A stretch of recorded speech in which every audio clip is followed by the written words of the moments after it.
ಬಳ್ಳಾರಿ ಗಲಾಟೆ ಕೇಸ್ ಬಿಜೆಪಿಗೆ ಅಸ್ತ್ರ, ಕಾಂಗ್ರೆಸ್ಗೆ ಸವಾಲು. Bharath Reddy CM photo release ಮಾಡಿದ ಶೋಭಾ. ಜನಾರ್ದನ್ ರೆಡ್ಡಿ ಮುಗಿಸೋಕೆ ಸಂಚು, ಅಶೋಕ್ ಆರೋಪ. ಬಳ್ಳಾರಿಯಲ್ಲಿ ಗಲಾಟೆ ಬಳಿಕ ಬೂದಿ ಮುಚ್ಚಿದ ಕೆಂಡದ ಪರಿಸ್ಥಿತಿ ಇದೆ. ಶಾಂತಿ ಸುವ್ಯವಸ್ಥೆ ಕಾಪಾಡುವುದು ಸರ್ಕಾರಕ್ಕೆ ಸವಾಲಿನ ಕೆಲಸವಾಗಿದ್ರೆ ವಿಪಕ್ಷ ಬಿಜೆಪಿಗೆ ಇದೇ ಅಸ್ತ್ರ ಆಗಿದೆ. ಇಂದು ಜನಾರ್ದನ್ ರೆಡ್ಡಿ ಮನೆಗೆ ಘಟಾನುಘಟಿ ಬಿಜೆಪಿ ನಾಯಕರು ಎಂಟ್ರಿ ಕೊಟ್ರು. ಬಳ್ಳಾರಿಯಿಂದಲೇ ಸರ್ಕಾರದ ವಿರುದ್ಧ ಬೆಂಕಿಯುಗುಳಿದ್ರು. ಬಳ್ಳಾರಿಯಲ್ಲಿರೋ ಜನಾರ್ದನ್ ರೆಡ್ಡಿ ನಿವಾಸಕ್ಕೆ ಕೇಂದ್ರ ಸಚಿವ ವಿ ಸೋಮಣ್ಣ, ಆರ್ ಅಶೋಕ್, ಛಲವಾದಿ ನಾರಾಯಣಸ್ವಾಮಿ ಭೇಟಿ ಕೊಟ್ಟು ಘಟನೆ ಬಗ್ಗೆ ಸಂಪೂರ್ಣ ಮಾಹಿತಿ ಪಡೆದ್ರು. ಬಳಿಕ ಸುದ್ದಿಗೋಷ್ಠಿ ಮಾಡಿದ ಆರ್ ಅಶೋಕ್, ಜನಾರ್ದನ್ ರೆಡ್ಡಿಯನ್ನ ಮುಗಿಸೋಕೆ ಸಂಚಿತ್ತು ಅಂದಿದ್ದಾರೆ. ಇದು ನೇರವಾಗಿ ನಮ್ಮ ಬಿಜೆಪಿ ವಿರೋಧ ಪಕ್ಷದ ನಾಯಕನಾಗಿ ನೇರ ಆಪಾದನೆ.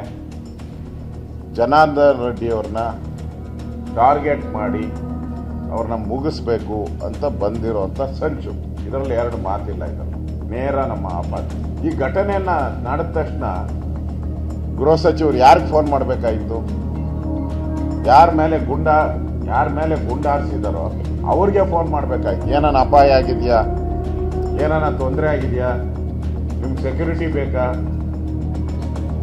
ಏನಾನ ಆಸ್ಪತ್ರೆಗೆ ಸೇರಿಸ್ಬೇಕು ಮಾಡಬೇಕಾಗಿತ್ತು. ಮಾಡಿದಾರ? ಯಾರಿಗೆ ಮಾಡಿದ್ದಾರೆ? ಅಪರಾಧಿಗೆ ಮಾಡಿದ್ದಾರೆ ಫೋನ್. ಇದು ಕರ್ನಾಟಕದ ಕಾನೂನು.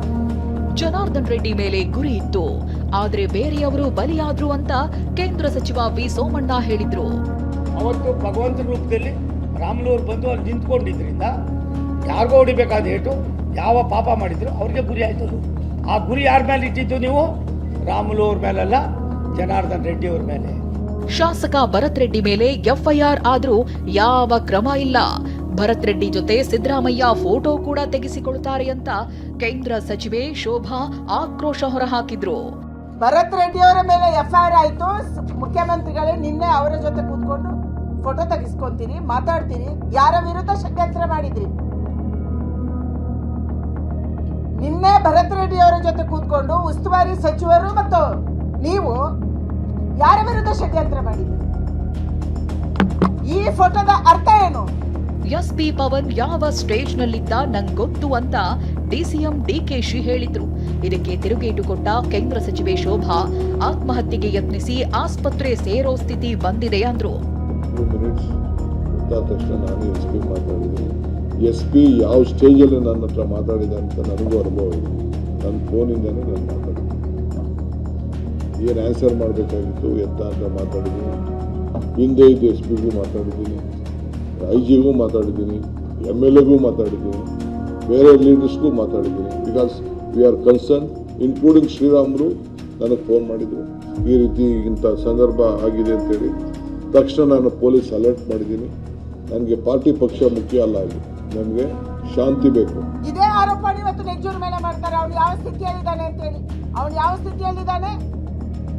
ಇವತ್ತು ಆತ್ಮಹತ್ಯೆಗೆ ಯತ್ನ ಮಾಡಿ ಆಸ್ಪತ್ರೆಯಲ್ಲಿ ಸೇರುವಂತ ಸ್ಥಿತಿಯಲ್ಲಿದ್ದಾರೆ.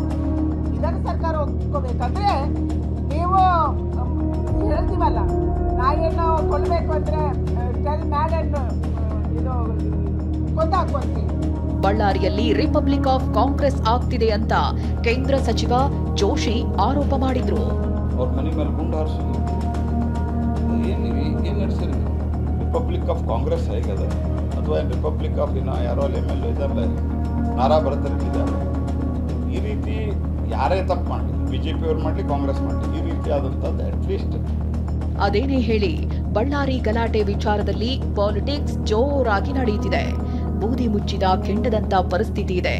ಒಂದಂತೂ ಸ್ಪಷ್ಟ, ಜನಪ್ರತಿನಿಧಿಗಳ ರಾಜಕೀಯದಲ್ಲಿ ಅಮಾಯಕರು ಬಲಿಯಾಗುವುದು ದುರಂತವೇ ಸರಿ. ಕುಟುಂಬಸ್ಥರಿಗೆ ವೈಯಕ್ತಿಕವಾಗಿ ಸಚಿವ ಜಮೀರ್ 25 ಲಕ್ಷ ಪರಿಹಾರ ಕೊಟ್ಟಿದ್ದಾರೆ.